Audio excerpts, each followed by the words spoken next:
in the whole world, as is my brother. But anyway, I came from Savannah, Georgia, and I got to meet Natalie when Brad graduated from dive school, Panama City. And we only were able to have a couple of hours together, and we had dinner, and I just told Earl, I said, you know, I feel like I've known her all my life.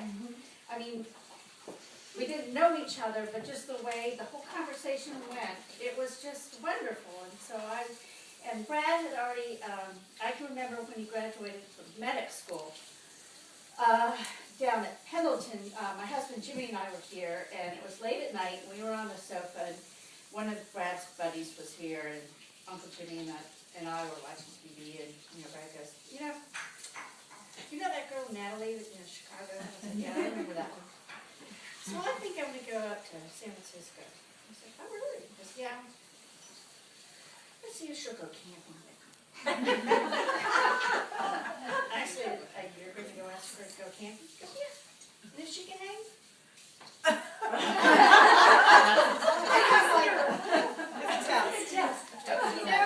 Well, it wouldn't work with me, let me tell you that. But it's just been wonderful to get to know Natalie, and I've done this for another nephew, but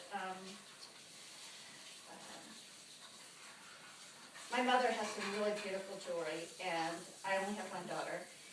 And Jimmy and I were kind of rednecks in Savannah and up in Nantucket, and we don't really get dressed up that much. And I have all this, I had some family pieces, and I just thought, it really breaks my heart that they can sit in my safe and I don't use them.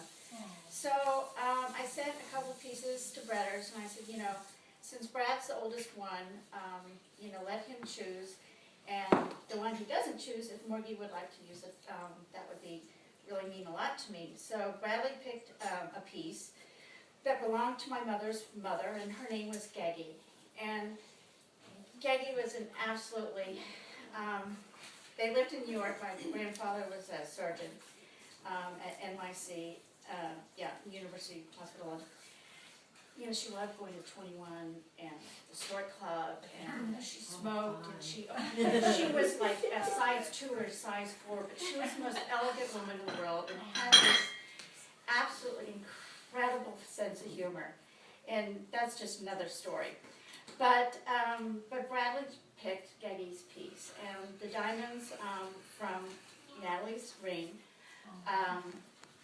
came from Geggie's. It was a circular brooch. And after my mother and father died, we found a trunk, and in the trunk were all the letters that my great Geggie sent my mom through, before she married my father, when they were living up east, and then when they moved to Texas. And, everyone wanted to throw them out. I said, we can't throw these letters out. So I went through all the letters and all the papers, and I wrote a book with excerpts of Geggie's finer lines. But I was going through all of that, and I just came upon this after I sent the jewelry to Earl and Brett for Bradley. And this is the piece of paper that I found that my mother had saved. And the typos, I retyped it. I'm keeping this one, sorry, Charlie, but I'm saving it for my daughter. But I retyped it, and the typos are Geggie's typos. Okay, so it wasn't me. I hadn't had any champagne yet. But anyway, it says the true 12 rules for a happy marriage. And I'm fairly certain Geggie wrote these rules. And many of them are known to everyone. But she added her wonderful wit to some of them.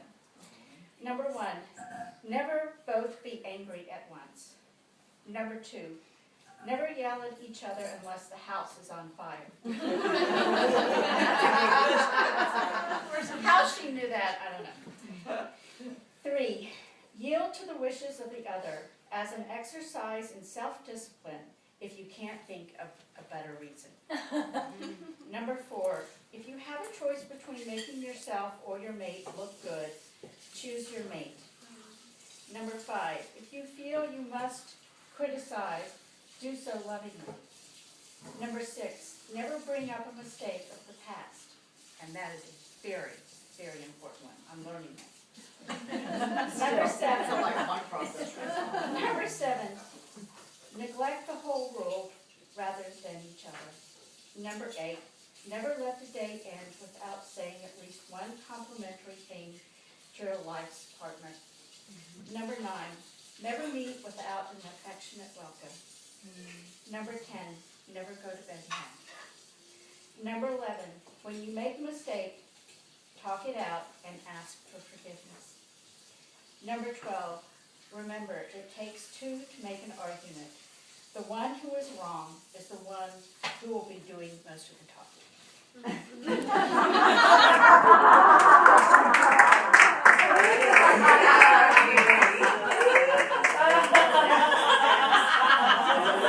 That's begging for you.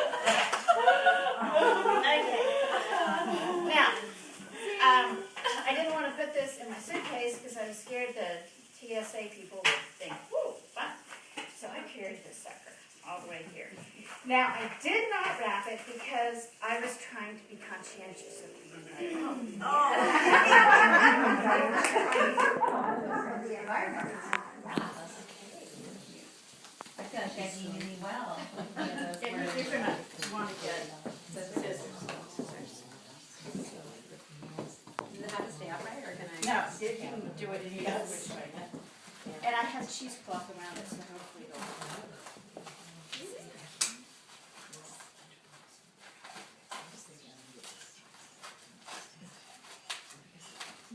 And this piece,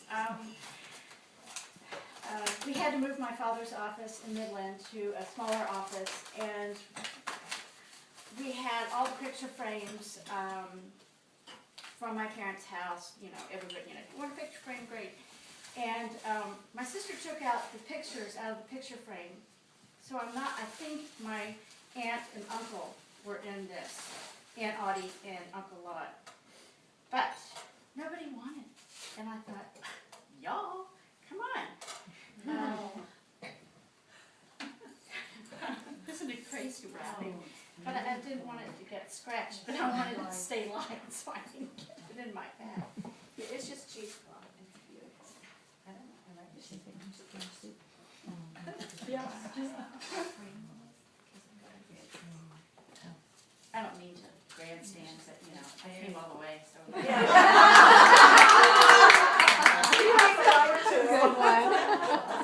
Georgia Peach, right? The initials are Herbert Willie Meyer, and that was Opa. That was Getty's husband. Really? Wow. And this is beautiful. Amazing. The frame is. This is an old Tiffany frame. Oh, Beautiful. Either Getty and Opa were in there. I'm really not sure who was. I could kill my sister for taking pictures of it. But anyway, I wanted to try and put the paper in, but it's just so delicate. But I hope that you'll have that in your house, and you don't have to put Bradley in there. But